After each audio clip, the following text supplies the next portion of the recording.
तो हेलो दोस्तों, आज की वीडियो में हम एक्सप्लेन करने जा रहे हैं सोल लाइन 2 के एपिसोड 4 को।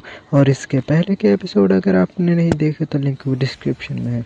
और एपिसोड की स्टार्टिंग में हमें दिखाया जाता है कि कैसे यू हाउ मिस्टर बीबी और तैंगिया से मिला और फिर वो स्ट्रेक एकेडमी में एडमिशन लिया।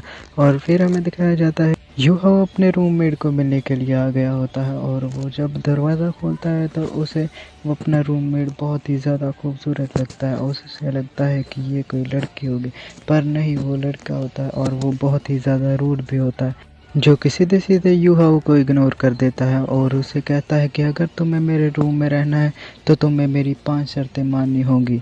तुम मेरे रूम में किसी भी अरे गहरे को नहीं लेकर आ सकते और तुम मेरे रूम में बिना कपड़ों के नहीं घूम सकते और ना ही तुम मेरे रूम के मेरे बेड को हाथ लगा सकते हो और तुम्हें ही सारे रूम की सफाई करनी होगी और तुम सोते समय खर्राटे नहीं ले सकते। और फिर हमारा यू हाउ कहता है कि मैं ये शर्तें क्यों पूरी करूं।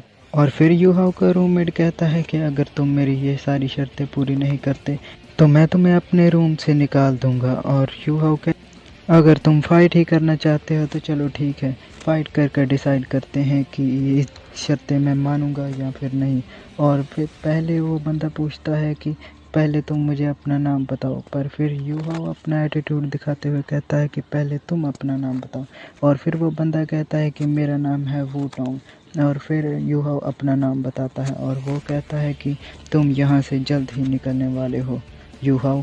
और फिर हमें दिखाया जाता है कि बाहर वो दोनों फाइट करने के लिए तैयार होते हैं और वहाँ पर वो ओल्ड मैन भी बैठा होता है जो कि शायद वहाँ का कोई मास्टर है। और वो टोंग यू हाउ पर बहुत ही तेज़ी से अटैक करने लगता है और उसकी स्पीड बहुत ही ज़्यादा होती है, जिसके कारण वो यू हाउ को बहुत ही कड़ी टक्कर दे रहा होता है और बल्कि उसे हरा भी रहा होता है। और फिर यू हाउ अपनी स्पिरिट आई की सोल रिंग को बाहर निकाल लेता है, जिसके कारण उसके आसपास का सारा वातावरण स्लो हो जाता है। और इस फाइट को वो ओल्ड मैन भी देख रहा होता है और सब कुछ उसकी आंखों के सामने हो रहा होता है। और फिर हमें दिखाया जाता है कि यू हाउ उसे एक किक मारता है, पर वो टोंग उस किक को ही उसकी तरफ रिफ्लेक्ट कर देता है और फिर वो टोंग यू हाउ पर एक किक लगाता है, जिससे यू हाउ बहुत ही मुश्किल से बच पाता है।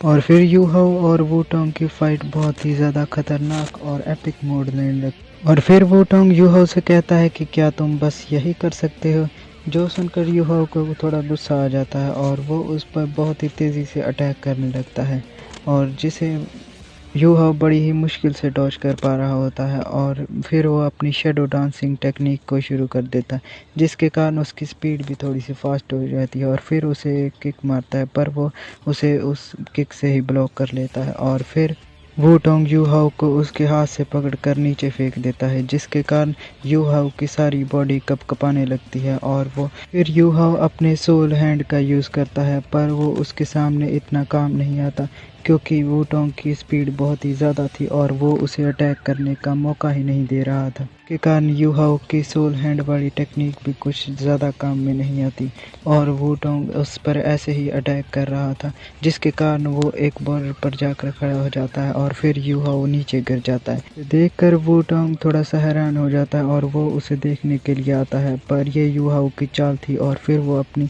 थर्ड टेक्निक का यूज़ करता है, जिसके कारण वो टोंग की आंखें चकराने लगती है और वो थोड़ी देर के लिए कुछ भी सोच समझ नहीं पाता। और फिर यू हाउ उसके गले पर हाथ रख देता है और वो कहता है कि क्या तुम अब हार मानते हो, पर वो टोंग उसे कहता है कि तुम मेरे ऊपर से पीछे हटो।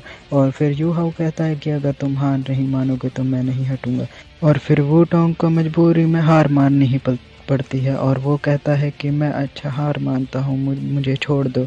और फिर वो यू हाउ वो टोंग को उठाता है और वो उससे कहता है कि मैं तुम्हारे सारे काम करने के लिए तैयार हूँ, जिसमें भी तुमने शर्तें बताई हैं, पर वो मैं तुम्हारा नौकर बनकर नहीं करूँगा, एक दोस्त और एक रूममेट होने के कारण करूँगा और मैं कोई भी तुम्हारा ऑर्डर नहीं मानने वाला। मैं ये सारी शर्तें करने के लिए बिल्कुल तैयार हूँ। और फिर हमारा यू हाउ वहाँ से जाने लगता है और वो टोंग तो उसे देखता ही रह जाता है और एक अलग ही ख्यालों में खो जाता है। और फिर हमें दिखाया जाता है सुबह का सीन, जहाँ पर सुबह के 6:30 बज जाते हैं और फिर वो टोंग उससे कहता है कि तुम्हें क्लास के लिए नहीं जाना। और फिर यू हाउ कहता है उससे कि क्लास कितने बजे हैं और फिर वूटोंग कहता है कि हमें आधे घंटे में क्लास शुरू होने वाली है। और फिर यूहाओ कहता है कि कोई बात नहीं, मैं उस समय में पहुंच जाऊंगा। और फिर वूटोंग कहता है कि क्या बेवकूफ़ लड़का है। और फिर वूटोंग अब वहां से बाहर निकल जाता है और एक साइकिल के स्टैंड पर जाता है और वहां पर अपनी पावर से एक साइकिल को एक्टिवेट कर कर उससे जाने लगता है। और वहां आसपास की लड़कियां वूटोंग की खूबसूरती को देखकर उस पर लट्टू हो जाती हैं। और फिर हमें कुछ देर बाद दिखाया जाता है कि वूटोंग अपने एकेडमी में पहुंच चुका होता है और वहां पर वो पहली बार अपनी क्लास में जाता है। और फिर हमें दिखाया जाता है कि क्लास का टाइम शुरू होने ही वाला होता है। और फिर दिखाया जाता है कि यूहाओ वहां पर भागते हुए आ रहा होता है क्योंकि वो अपनी क्लास में लेट हो जाता है, पर वो अपने सीट पर टाइम पर आकर बैठ जाता है। और जब भी यूहाओ वहां पर आता है और वूटोंग भी उसे देख लेता है। और कुछ समय बाद ही वहां पर उस स्कूल की एक टीचर भी आ जाती हैं और वो आते ही अपना नाम बताती है कि मेरा नाम है वांग टोंग और मैं आज से आपकी नई स्कूल टीचर हूँ और मेरे रूल सभी को मानने पड़ेंगे और मेरी बात जो भी नहीं मानेगा मैं उसे स्कूल से एक्सपेल कर दूंगी। और तुम लोग ये मत समझ लेना कि मैं मजाक कर रही हूँ, मैं बिल्कुल सीरियस हूँ। और फिर वांग डोंग पूछती है कि कल किसने फाइट की थी एडमिशन वाले दिन, और सभी लोग चुप कर जाते। और फिर हमारा यूहाओ खड़ा होता है और फिर उसको देखते ही वांग डोंग भी खड़ी हो जाती है और वो दोनों कहते हैं कि हम दोनों ने फाइट की थी कल। और टीचर कहती हैं कि क्या बुरी बात है, मेरी क्लास में इस बार इतने ज़्यादा निकम्मे हैं। और वो कहती है कि फ़ाइट करना बहुत ही अच्छी बात है और जिसने फ़ाइट नहीं की उसे पनिशमेंट मिलेगी। जो सुनकर सभी बच्चे हैरान हो जाते हैं और हमारे वांग डोंग के चेहरे पर एक अलग सी स्माइल आ जाती है। और फिर वांग डोंग कहती है कि चलो अब स्कूल के चक्कर लगाओ और वो भी पूरे 100। जो सुनकर सभी लोग बहुत ही ज़्यादा शॉक हो जाते हैं और एक लड़का उठकर पूछता है कि भला हम लोग क्यों चक्कर लगाएं। और वो टीचर कहती है कि अगर तुम यह मेरी बात नहीं मानोगे तो तुम मुझसे फाइट कर सकते हो। और वो अपनी स्पिरिट रिंग निकाल लेती है जिसमें से 1 लाख साल पुरानी स्पिरिट रिंग भी होती है, जो देखकर सभी लोग हैरान हो जाते हैं। और फिर सभी लोग वहाँ से भाग जाते हैं और फिर तैंग या और यूहाओ वहाँ पर आते हैं और टीचर उनसे कहती है कि चलो अब मुझे ये बताओ कि तुमने फ़ाइट किससे की थी। और हमारा यूहाओ कहता है कि हमने एक दूसरे से फ़ाइट की थी। और टीचर पूछती है कि क्यों, तो वो बोलते हैं कि हम दोनों रूममेट हैं और हमारे बीच में कुछ कन्वर्सेशन हो गई थी जिसके कारण हमें एक दूसरे से फ़ाइट कर कर ये मसला सुलझाना पड़ा। और फिर टीचर कहती है कि फ़ाइट करना बहुत ही अच्छी बात है, पर तुम्हें अब टाइम वेस्ट नहीं करना चाहिए क्योंकि तुम्हारे राउंड भी शुरू होने वाले हैं। जो सुनकर वो दोनों ही शॉक हो जाते हैं, पर उन्हें मजबूरी में वहाँ से जाना पड़ता है। और रास्ते में तैंग या युवा और टीचर पर बहुत ही ज़्यादा गुस्सा होती है कि उन्होंने हमें भी ये लैब कंप्लीट करने के लिए कहा। और फिर हमारा युवा कहता है कि तुम उनसे बहस में नहीं जीत सकती और ना ही तुम उनसे लड़ाई कर सकती हो। इसके कारण अच्छा है कि हम अपना टाइम बचाकर जल्दी से जल्दी हमारे राउंड पूरे कर सकें।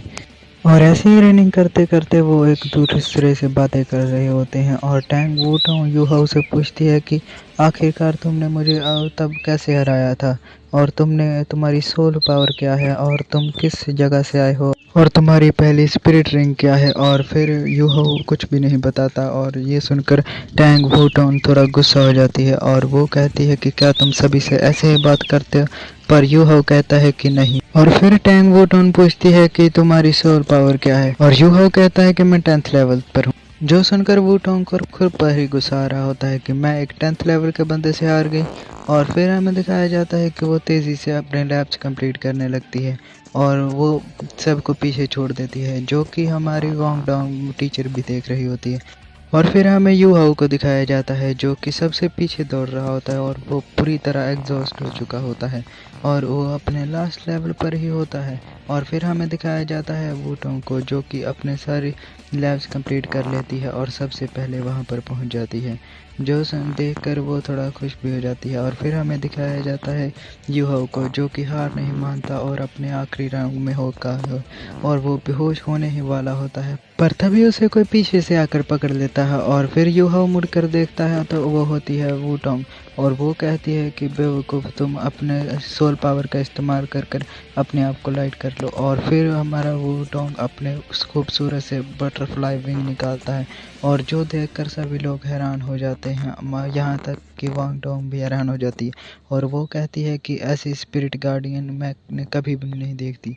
और फिर हमें दिखाया जाता है कि वांग डोंग की मदद से यू हाओ अपने लैब्स कंप्लीट कर लेता है और फिर टीचर के बच्चों का नाम लेती है और वो कहती है कि तुम सभी लोग यहाँ से जा सकते हो। और वो कहती है कि तुमने अपने स्पिरिट साइकिल से यहाँ पर 2 लैब कंप्लीट किए, जिसके कारण तुमने 98 लैब्स पूरे किए, ना कि 100। इसके कारण तुम्हें यहाँ से जाना पड़ेगा।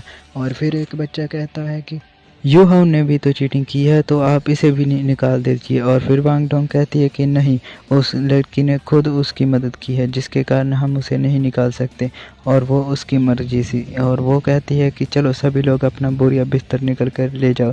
और फिर वो कहती है कि जितने भी बच्चे जीत गए हैं वो अपनी क्लास में जल्द से जल्द पहुंचो। और रास्ते में जाते हुए यू हाओ वांग डोंग वुडोंग का शुक्रिया कर रहा होता है और वुडोंग कहती है कि शुक्रिया की कोई बात नहीं। और वुडोंग कहती है कि तुमने भी मेरी मदद की है, अगर तुम मुझे नहीं यहाँ पर लेकर आते तो मेरा टाइम वहीं पर ज़ाया हो जाता। और फिर हमें दिखाया जाता है कि सभी लोग अपनी क्लास में पहुँच जाते और टीचर कहती है कि यू हाओ अब तुम खड़े हो जाओ।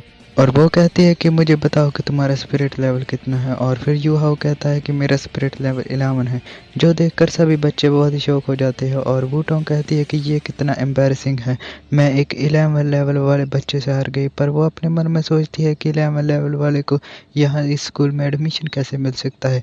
और फिर वो टीचर कहती है कि हाँ, तुम लोगों ने सही सुना, इसका लेवल 11 है, पर ये अपनी मेहनत से और टैंगसेक की वजह से यहाँ पर आया है। यू हाओ बहुत ही ज़्यादा मेहनती है और कड़ी मुश्किल का सामना करने के बाद उसने ये सारे टेस्ट को पास किया है। और फिर मिस वो यांग कहती है कि तुम अपनी जगह पर बैठ सकते हो यू हाओ।